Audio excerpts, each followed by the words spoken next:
Loose motions commonly हर season में दिखता है, लेकिन मोस्ट कॉमनली हम लोग मानसून्स में ज्यादा देखते हैं। तो मानसून्स में ज्यादा दिखने का वजह ये होता है कि ड्यू टू पानी का ज्यादा एक्युमुलेशन होता है, बारिश ज्यादा होती है, उस वजह से बाहर में जो भी पानी खाने का चीज है उससे गंदगी बहुत ज्यादा होती है, जिसकी वजह से बच्चों को लूज मोशन होने के चांसेस होते हैं। उसमें भी हम लोग एज ग्रुप डिवाइड कर देते हैं, जैसे कि 6 मंथ तक या 1 ईयर तक के बच्चों को जिसको दांत आते हैं तो टिथ का इरप्शन होता है। तो वैसे केसेस में हम लोग ने ये देखा है कि दांत आने की वजह से बच्चा क्या करता है, उंगली को मुंह में डालता है या हर चीज को बाइट करना चाहता है, जिसकी वजह से गंदगी बच्चे के मुंह के अंदर जाती है।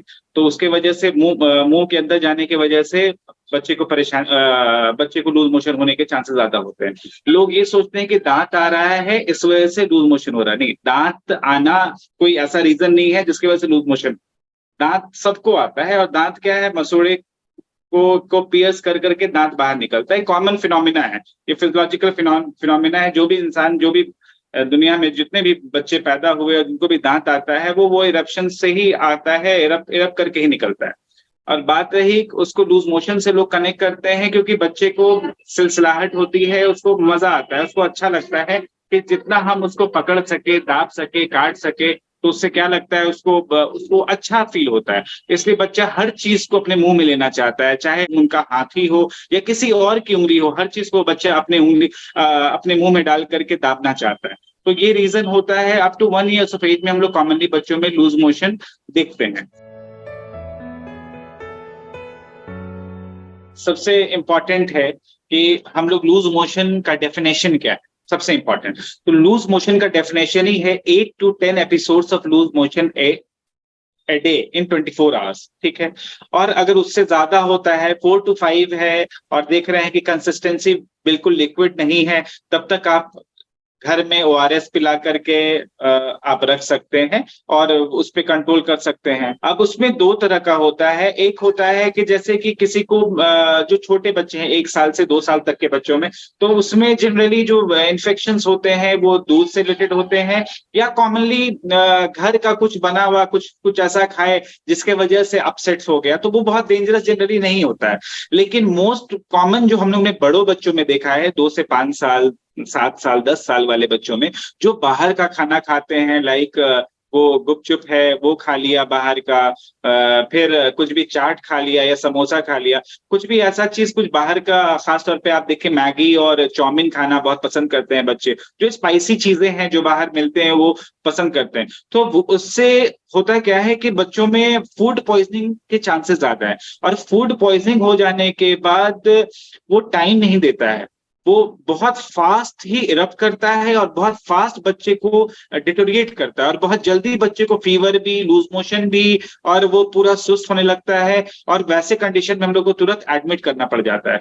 तो ये केस टू केस के ऊपर है, ये ऐसा नहीं है कि हर बच्चे को एडमिट करना पड़े या हर बच्चे को तुरंत ICU या हॉस्पिटल के एडमिशन रिक्वायरमेंट है।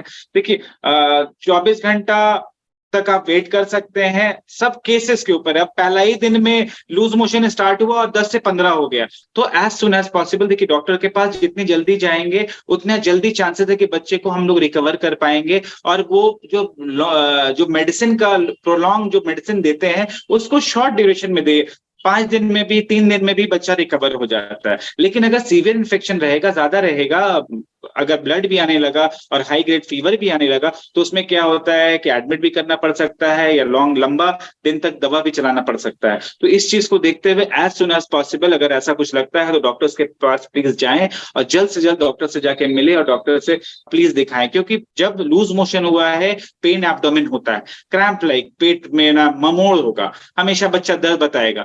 तो अगर आप टाइम पे नहीं जाएंगे और हो सकता है कि रात में दर्द शुरू हो जाए, तो फिर आप कहाँ जाएंगे, किधर रहेंगे? क्योंकि मोस्टली जो हॉस्पिटल्स है या क्लिनिक्स है, रात के 8 बजे के बाद जनरली बहुत कम हॉस्पिटल्स खुले होते हैं। तो इतना देर ना करें, बच्चा हर का अनमोल है, बहुत हर के लिए प्यारा है। तो मेरी राय यही रहेगी कि हमेशा हमेशा बच्चे को फर्स्ट प्रेफरेंस दें और बच्चे को जल्द से जल्द किसी डॉक्टर से दिखाएं। लूज मोशन को लोग बहुत सीरियस नहीं लेते हैं। लूज मोशंस को लोग समझते हैं कि छोटा मोटा ऐसे ही हुआ है और ठीक हो जाएगा। लेकिन लूज मोशन एक डॉक्टर के लिए एक बहुत इंपॉर्टेंट चीज इसलिए हो जाता है कि बहुत वक्त ऐसा देखा गया है कि लूज मोशन चाह करके भी हम लोग उसको 3 से 4 दिन एंटीबायोटिक देने के बाद भी कंट्रोल नहीं होता है। तो एक बहुत टफ टास्क हो जाता है इसको कंट्रोल करने के लिए। कोई भी पेशेंट आते हैं तो आज हमने दवा दिया तो कल वो चाहते हैं कि वो ठीक हो जाए, तो ये पॉसिबल नहीं है। ये इतना जल्दी कभी भी दवा काम नहीं करता है, इतना जल्दी फास्ट सही नहीं होता है। बच्चे डिहाइड्रेशन की वजह से पूरा बदन सूख जाता है, सूखने की वजह से बच्चा सीरियस हो जाता है, उसको आईसीयू में एडमिट करना पड़ सकता है और बच्चे का हालत बहुत कंडीशन खराब हो सकता है। और हम लोग ने बहुत कॉमनली ऐसा देखा है कि जो खराब होते हैं वो अपने ट्रायल की वजह से या कोई क्वेक के पास चले जाते हैं, कुछ भी दवा ले लिया कि ये डॉक्टर साहब ने हमें ये दवा दिया था तो यही हम चला रहे हैं। बीमारी बड़ी नहीं है, लेकिन बीमारी बड़ी होती कब है, जब उसको आप इग्नोर करते हैं, उसको सही से ट्रीटमेंट नहीं करते हैं, टाइम पे डॉक्टर्स के पास नहीं पहुंचते हैं, तो ये सारा रीजन है कि बच्चे का कंडीशन खराब होने के चांसेस बहुत ज्यादा बढ़ जाते हैं। देखिए, आज के डेट में अगर कोई डिहाइड्रेशन से और लूज मोशन से बच्चा गड़बड़ हो जाए या डी कर जाए तो बहुत खराब बात है। तो वैसे कंडीशन में बच्चे के हालात सीरियस हो जाते हैं और हम लोग को मजबूरन आईसीयू में या हॉस्पिटल स्टे एडमिट करना पड़ता है और फिर वो minimum 5 to 7 days of antibiotic के बाद ही वो रिकवर होता है। होता क्या है कि लोग घरेलू इलाज ज्यादा करते हैं, तो 2 से 3 दिन तक हम लोग ने ये देखा है कि बच्चे को लूज मोशन हुआ तो घरेलू इलाज में नमक चीनी का पानी घोल देते हैं और जब तक के कंट्रोल के जब बाहर होता है तब वो डॉक्टर्स के पास आते हैं, तब तक थोड़ा देर हो जाता है।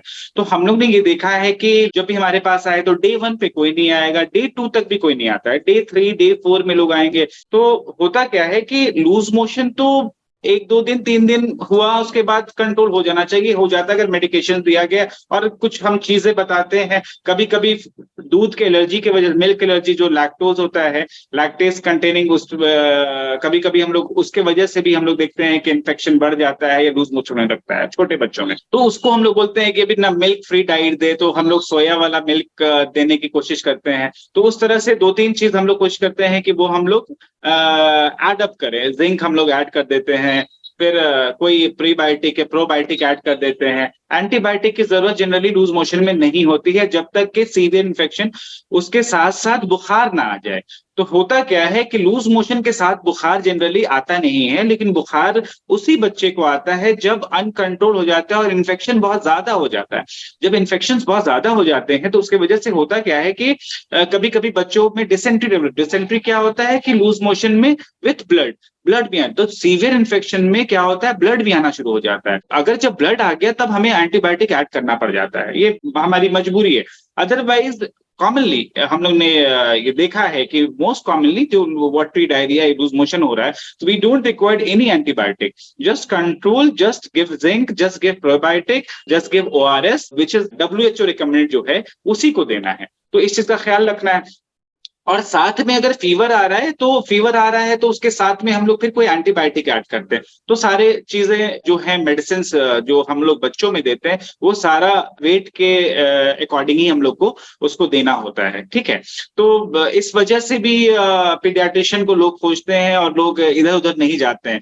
तो ये सारी चीजें अकॉर्डिंग टू सिम्टम जैसा रहता है उस हिसाब से हम लोग आगे उसका ट्रीटमेंट करते हैं। अगर माइल्ड है, 1 से 2 दिन का मामला है, just give zinc, probiotic and Electral, that's more than sufficient. हाँ, अगर फीवर, एसिड फीवर आ रहा है, अनकंट्रोल्ड है, सॉर्ट ऑफ डिहाइड्रेशन भी दिख रहा है बच्चों में, तो हम लोग क्या करते हैं, उसको डिहाइड्रेशन को कंट्रोल करते हैं आईवी फ्लूइड से। तो आईवी फ्लूइड हम लोग चलाते हैं, बच्चों को एडमिट करना पड़ जाता है और सीवीआईटी के हिसाब से उसका फ्लूइड के साथ साथ आईवी इंजेक्टेबल स्टार्ट करना पड़ता है। ये सारी चीजें हम लोग मेडिकल लाइन में करते हैं।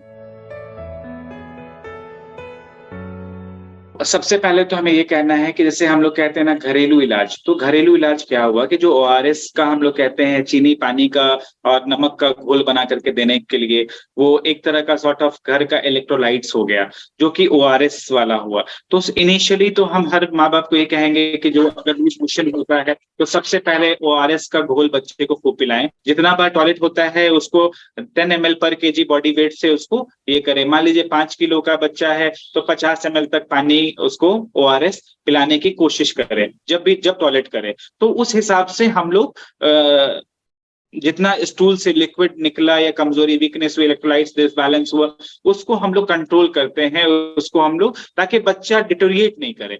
और ये इनिशियल स्टेज है। और उसके बाद भी अगर आप देख रहे हैं कि कंट्रोल नहीं हो रहा है, कंट्रोल से बाहर है, तो जल्द से जल्द डॉक्टर के पास, चाहे डे 1 हो चाहे डे 2 हो, कोशिश करें जल्द से जल्द किसी डॉक्टर से जाकर के नजदीक में कोई भी पीडियाट्रिशियन है उससे जाकर के मिले।